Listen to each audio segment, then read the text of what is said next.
The overhead sectional door has long been a workhorse of industry for keeping people and goods moving.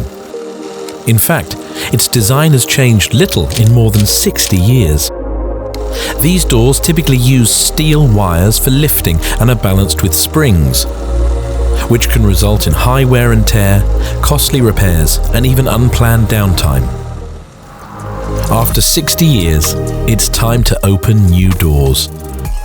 Introducing the Crawford OH1142P Dual Drive, a revolution in overhead sectional doors to open up a new era of opportunities for your business.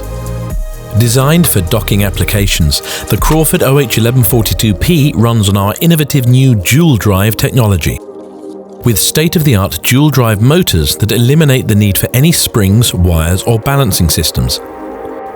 These dual drive motors are integrated into the door, while chains are fixed in each track set to form a completely new lifting mechanism.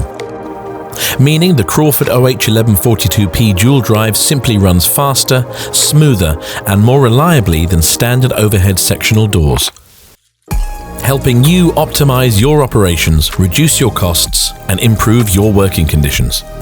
And as part of our complete solution offering, the Crawford OH1142P Dual Drive comes with our digital entrance management platform, ASSA ABLOY Insight, giving you the power to proact, predict, and prevent with data-driven insights that save you time and money, while backed by flexible lifetime services you can depend on, ensuring you're always in control of your doors, processes, and costs. With easier installation, safer performance, reduced space demands, faster running speeds, improved uptime, lower total cost of ownership, and more, the Crawford OH1142P Dual Drive is ready to open up the future of your operations, making them more efficient and reliable than ever. For more, visit ASSAAbloyentrance.com.